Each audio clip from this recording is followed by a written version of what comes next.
He tossed my box of things onto the floor and said, "Should have retired when you had dignity, old man." My stapler, the heavy-duty one I'd had for 15 years, skittered across the linoleum. A few pens rolled under the desk. My coffee mug, the one my daughter painted in second grade, was still in my hand. I clutched it, hard. His name was Ethan, the new VP of procurement. He was maybe 30, tops. He wore a suit that cost more than my car and smelled like expensive cologne and entitlement. "Get your junk, Carlos," he sneered. "Security will escort you out." 2 months later, he was sitting across from me, this time in a state audit interview. I looked at my box, my life, 20 years at this desk. I had no power, no status. I was just the old man who still used a paper ledger. What Ethan didn't know, what none of them knew, was that my ledger wasn't my weakness. It was my weapon. They thought I was beaten. They had no idea who they were messing with. But that was just the beginning. Let me back up. You need to understand how this all started. For 20 years, I was Carlos Sanchez, the procurement clerk for the city's Public Works Department. It wasn't glamorous. I handled purchase orders. I cross-referenced invoices. I made sure we weren't getting fleeced on contracts for everything from concrete to copier paper. My desk was in the back corner. It smelled like old files and pencil shavings. I liked it. It was quiet. I had my system. A digital log, yes, but also a physical one, a big leather-bound ledger. The younger folks always laughed. "Why do you do that, Carlos? It's all on the server." "Servers can be edited," I'd say. "Ink is permanent." It was a good job, a stable job, until Ethan arrived. Ethan Vance was brought in from some high-flying private logistics firm to streamline operations. That's corporate speak for fire the old people. From day one, he targeted me. He'd walk by my desk and sigh, loud enough for the whole office to hear. "Still using your crayons, Carlos?" he'd ask, pointing at my ledger. He held meetings about digital-first synergy and proactive agility. He'd make eye contact with me the whole time. It was a performance. He was establishing his power, and I was his prop. I kept my head down. I'm 58. I just needed 2 more years. Just 2 more years to get my full pension. I couldn't afford to lose this job. My wife, Maria, had medical bills. We were comfortable, but we weren't survive a VP's ego trip comfortable. I was powerless. He was the boss. I was just the clerk. I was living paycheck to paycheck, just trying to make it to retirement. I was about to find out just how powerless I really was. The first real attack came during the quarterly budget review. Ethan projected a slide on the wall. It was a scan of one of my handwritten purchase orders. My handwriting. It's not neat. It's a fast, looping cursive, but it's legible. "Can anyone tell me what this says?" Ethan asked the room. Smirks rippled through the junior staff. "Looks like a prescription for horse tranquilizers?" one of the new hires joked. Ethan chuckled. "This, ladies and gentlemen, is our current procurement system. We're paying this man," he pointed right at me, "to write in, I don't know, Elvish? How much time is wasted trying to decipher this nonsense? How many errors are we missing?" My face burned. I mean, it was hot, prickling. I'm not a man who blushes, but I felt the blood rush to my ears. "My digital logs match my physical ones, sir," I said, my voice quiet. "There are no errors." "No errors you've found," Ethan snapped. "From now on, Mr. Sanchez," he never called me Carlos, "will be double entering all his paperwork into the new automated system. We need to track his inefficiency." It was a setup, a humiliation. He was building a case against me. He was making me dig my own grave. I started working late. My double entry was pointless. The new system was full of bugs. It kept flagging vendors we'd used for a decade as unvetted. I'd send Ethan emails. Sir, the new system is rejecting the invoice from Acme Concrete. Their contract is good until 2026. I've attached the file. His reply? Always the same. Handle it, Sanchez. Don't bother me with trifles. But here's the thing. He was handling it. I started noticing something strange. The system would reject my entry. I'd flag it. Then a few days later, the rejection would be gone. A new invoice number would be in its place, often for a slightly different amount, from a new vendor I'd never heard of. Vector Logistics, Apex Global Solutions, Momentum Contracting. They all sounded so corporate, so empty. I started keeping a separate list in my other ledger, the small black one I kept in my bag. I didn't know what I was looking at. Not yet, but I had this cold, sinking feeling in my gut. But then I found something that changed everything. It was a Tuesday. Ethan was out at a symposium. I was reconciling the quarterly spend. The numbers weren't adding up. The new system said we'd spend $200,000 on specialized transport services from Vector Logistics. $200,000! I pulled the physical invoices. They were flimsy. The letterhead looked cheap, like it was printed on an inkjet. There was no detailed manifest, just Project P12, Specialized Transport. My hand started to shake, just a little. Project P12 was the new downtown park revitalization. I knew the supplier for that. It was Hernandez Trucking, a local company. We'd used them for 30 years. I called Miguel Hernandez. Hey, Miguel, it's Carlos at Public Works. Quick question. Did you guys handle the P12 job? Sure did, Carlos, Miguel said. Finished last month. Why? Just checking the books. What was your final invoice? He told me. $110,000. My blood ran cold. The city had paid Hernandez Trucking $110,000, but the new system, Ethan's system, also showed a separate payment of $200,000 to Vector Logistics for the same job. I looked up Vector Logistics. The address was a P.O. box in Delaware.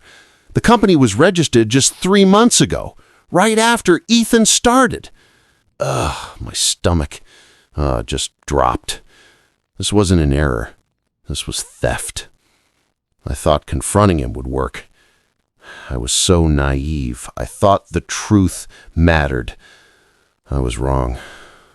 I requested a meeting. I brought my ledgers, the physical one, and my secret black one. I brought the printouts. Sir, I found a significant discrepancy. I started.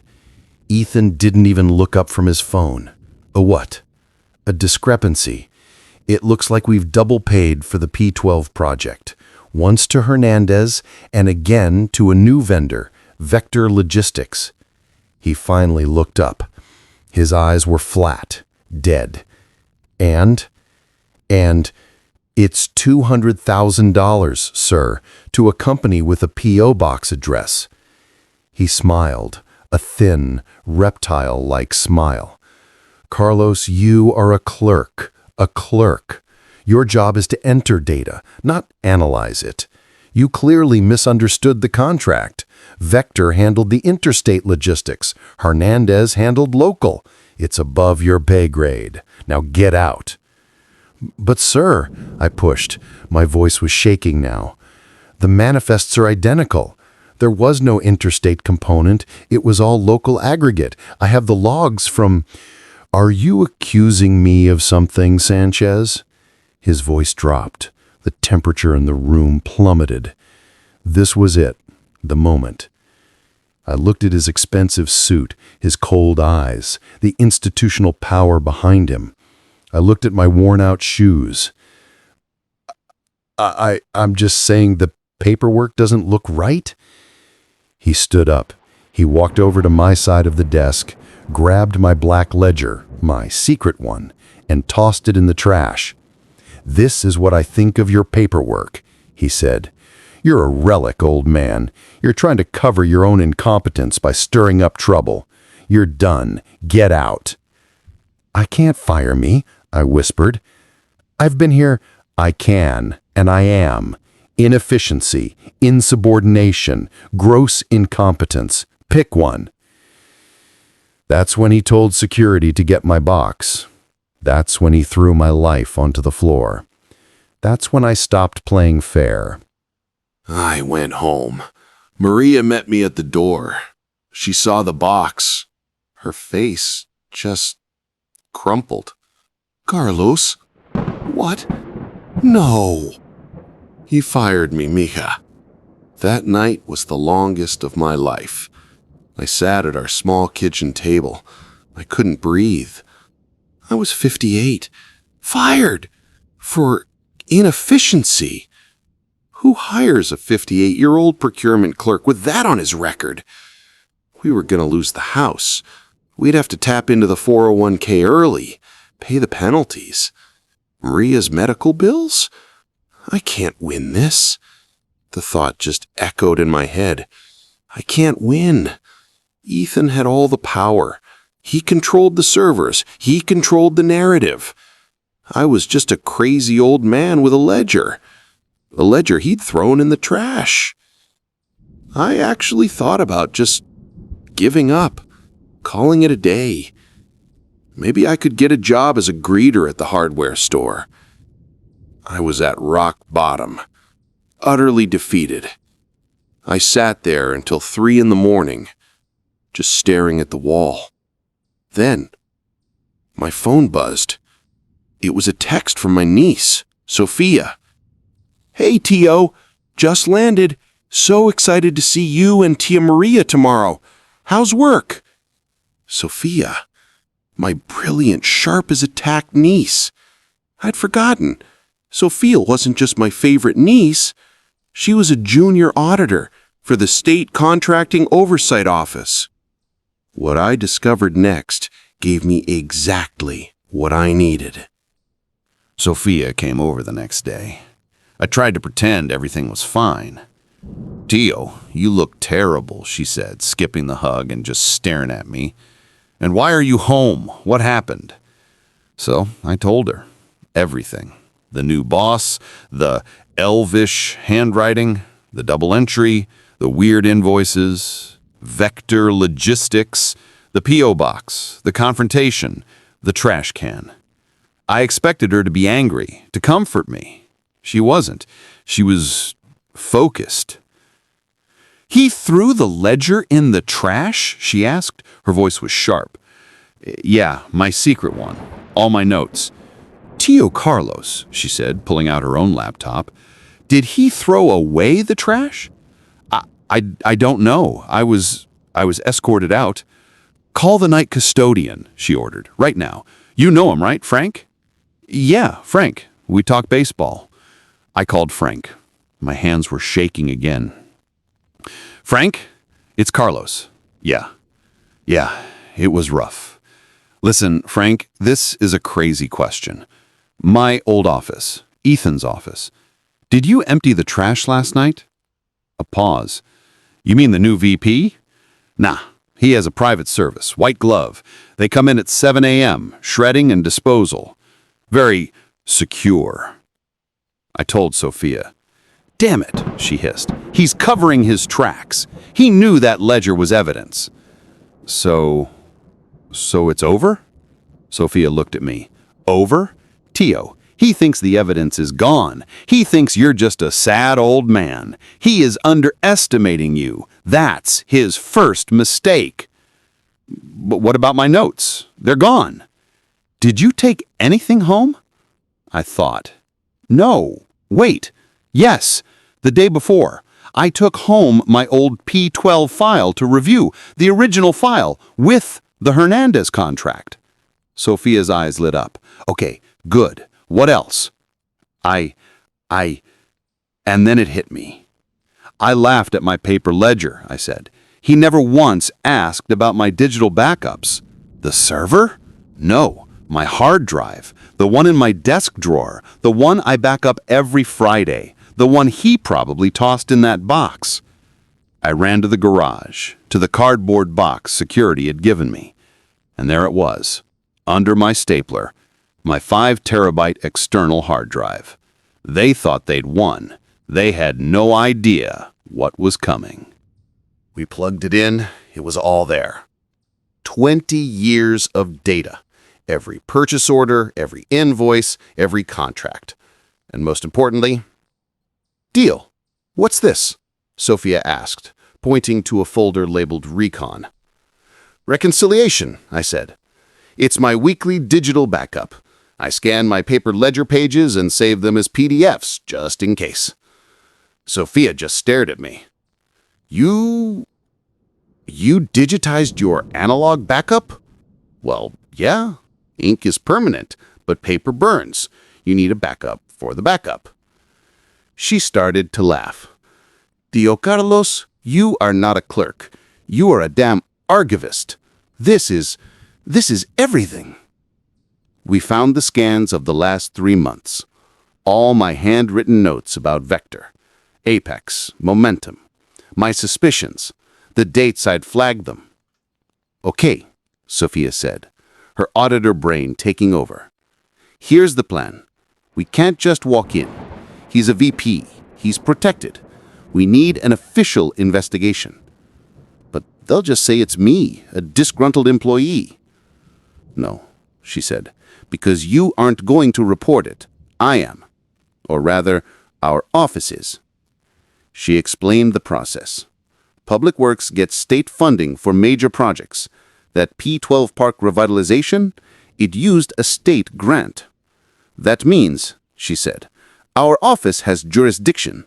We can audit any project that touches state money. And this stinks. So what do I do? You wait, and you let him get more arrogant. The next few weeks were hell. I had to file for unemployment. I had to listen to Maria cry at night. I had to dodge calls from old coworkers. I got one call from Ethan's HR department, a woman I'd never met. Mr. Sanchez, we're calling to offer your severance package. It's 2 weeks' pay, but you have to sign a full NDA and non-disparagement agreement. 2 weeks? I said. After 20 years? That's the offer. Given the circumstances of your termination, it's very generous. I'll think about it, and I hung up. They were trying to buy my silence for pennies. They really thought I was that beaten. And that's when their whole world started to crumble. 2 months went by, almost to the day. I was mowing the lawn when Sophia called. It's happening, she said. They're in. Who's in? My boss, Martin. He's the lead auditor. He just walked into Public Works with a team of 2. They're seizing the procurement servers. My heart hammered. What about Ethan? He's in a budget meeting. He has no idea. Martin is starting with the server room, not his office. We go for the data first, always. I spent the rest of the day just pacing. Around 4 p.m., Sophia called again. She sounded tight. There's a problem. What? My stomach clenched. What problem? He's good, Tio. He's really good. The server logs, the ones from the last 6 months, they're gone. Gone? How? Wiped. Professionally. Whatever used system he installed, it has a rolling data destruct feature. He set it to wipe all invoice logs older than 30 days. He can just claim it's for data security or server space. So, we have nothing? They have his version of the last 30 days, which is squeaky clean. Martin is in the conference room with him right now, and Ethan is playing the shocked and cooperative card. He's feeding them coffee and talking about digital efficiency. He's claiming you must have corrupted the files before you were let go. My breath hitched. He was going to pin it on me. For a second, Sophia said, her voice dropping, I thought he'd won. I really did. But? I asked. But Martin is smarter than that, and I gave him your hard drive. I could almost hear her smile. Martin just asked Ethan, if the logs are wiped, how do you explain these? What is it? It's your PDF scans, Tio, your handwritten notes, your backup of the backup, dated, time-stamped, saved on an external drive that hasn't been connected to your network in 2 months. He can't argue with that. Oh, it gets better, Sophia said. Martin isn't an auditor. He's a forensic auditor. He just asked Ethan to explain why his digital signature is on the approval for the vector logistics payments, on dates and times that directly contradict the server's own wiped logs.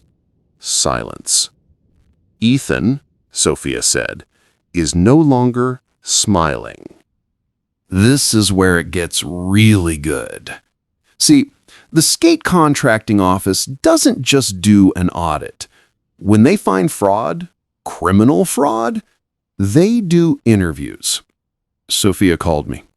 Martin needs to talk to you, officially, as a consultant.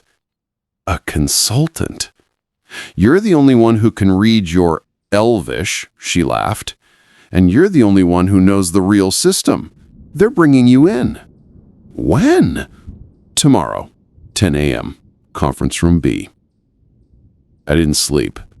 I wore my best suit, the one I saved for weddings and funerals. I walked past my old desk. The whole office was silent. Everyone was pretending to work, but they were watching. I walked into conference room B, and there he was, Ethan. He wasn't sitting at the head of the table. He was in the hot seat. His face was pale, sweaty. His expensive suit was wrinkled. At the head of the table was a man in a simple government-issue blue suit. Martin. Mr. Sanchez, Martin said, standing up to shake my hand. Thank you for coming. I'm Martin Shaw, State Oversight. This is my colleague, Ms. Diaz. He gestured to Sophia. She gave me a tiny, professional nod. And you, Martin said, turning to Ethan, know Mr. Vance. His name is Ethan Vance, I said, cutting him off. I sat down, directly across from Ethan. And that's when the opening line from this whole story happened. I didn't have a box of things. I had a briefcase. I opened it. Mr. Vance, I said, let's talk about vector logistics.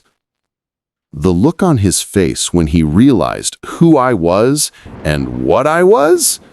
Priceless. Ethan started to bluster. I will not be interrogated by a disgruntled former employee. This is a conflict of interest. He's a liar. Martin just held up a hand. Mr. Vance, you are here as a courtesy. You can leave at any time. At which point, this becomes a criminal referral, and our next conversation will be with the Attorney General. Your choice. Ethan shut his mouth. Click. Mr. Sanchez, Martin said, turning to me, we have several invoices here that we cannot reconcile. They were approved with your digital credentials, but they are problematic. For example, this one, from Apex Global Solutions, for $75,000. Can you... He slid a paper across the table. That's not my approval, I said. It has your credentials, Ethan spat. No, I said, looking at Martin. It has my login, but it's not my approval. See the timestamp. 3:47 a.m. 3:47 in the morning? I'm 58, Mr. Shaw. I'm in bed by 10 p.m. I am certainly not approving invoices at 3:47 in the morning. But you know who is. I looked right at Ethan. Someone who has streamlined the system. Someone who gave himself administrative access. Someone who can use a clerk's login to push through a fraudulent charge, knowing the system will auto-wipe the log in 30 days. Prove it, Ethan whispered. I don't have to, I said. He has. I pointed to Martin. Martin slid another folder across the table. This one was for Ethan. Mr. Vance, we cross-referenced the IP addresses used for these late-night approvals. They weren't from this building. They were from a residential address in the suburbs. Ethan's face went from pale to gray. Ash. We also looked into Vector Logistics, Apex Global, and Momentum Contracting. All three were incorporated in Delaware. All three list the same registered agent. And all three have been wiring their payments to a single holding company in the Cayman Islands. He paused. A holding company registered to Annabelle Vance. My wife, that's just a coincidence. Is it? Martin asked. This was the moment. The flip. Ethan looked at me.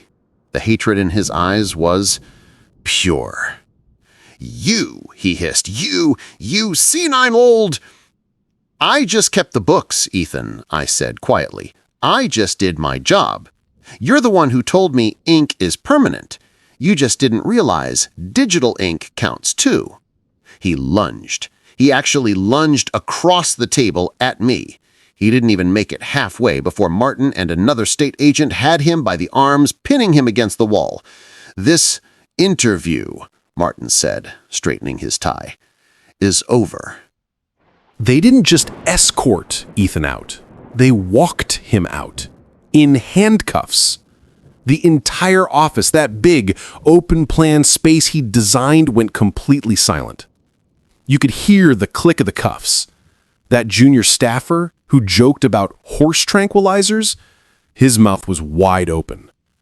They walked Ethan right past my old desk. As he passed, he looked at me. I wasn't in the conference room. I was standing by my old desk, holding my old mug, the one security had let me go back for. I just looked at him. I didn't smile. I didn't scowl. I just watched. That was the consequence. Public. Undeniable. The city controller came out. He looked horrified. Martin Shaw walked over to me. Mr. Sanchez, he said, his voice loud enough for the room to hear, your meticulous records were invaluable. You've just saved the city over $1.2 million in fraudulent contracts. $1.2 million. I hadn't even known the total. I'd just seen the pieces. The whole office heard him. The city controller rushed over. Carlos, my goodness, we had no idea. What can we do? First, I said, you can correct my termination record. It should read wrongful termination, not inefficiency. Done, of course, absolutely. And second, I'll need my back pay for the last 2 months. Yes, we'll cut a check today. And third, I looked at Ethan's now empty corner office, the one with the glass walls. I'm going to need a new job title. I'm not a VP. I hate that. My new title is Director of Procurement Audits. It's a new position. They created it for me. I have a small team. I report directly to the city controller. My job is to do exactly what I've always done. Check the books. Make sure no one else ever pulls an Ethan. I have my old desk, but I also have a new office with a door. My old ledger, it sits on my new desk, open. The junior staffers, they don't make fun of it anymore. In fact, a few of them have actually asked me to show them my system. The first person to visit me in my new office was Miguel Hernandez. Carlos, he said, pulling me into a bear hug. I heard. You're a legend, man. A legend. That felt good. But the best part? The best part was going home that night. Maria met me at the door. I didn't have a box in my hands. I had my briefcase. How did it go? She asked, wringing her hands. I smiled. How does dinner at the nicest restaurant in town sound, mija? Her hands flew to her mouth. Carlos, you got your job back? I got a better one. I told her everything. The audit, the handcuffs, the 1.2 million, the new title. And for the second time in 2 months, my wife cried.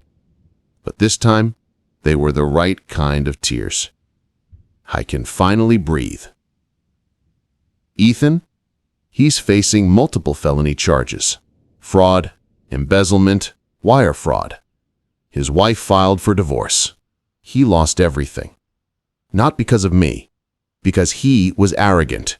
He thought a 58-year-old clerk was invisible. He thought the old ways were stupid. He didn't realize that diligence, quiet, patient, boring diligence, is its own kind of power. He thought I was beaten. He thought I was old and slow and done. When he tossed my box on the floor, he thought he was at the end of my story. He never saw it coming. He had no idea he was at the beginning of his. If you enjoyed this story, please like this video, subscribe to the channel, and share your thoughts in the comments below.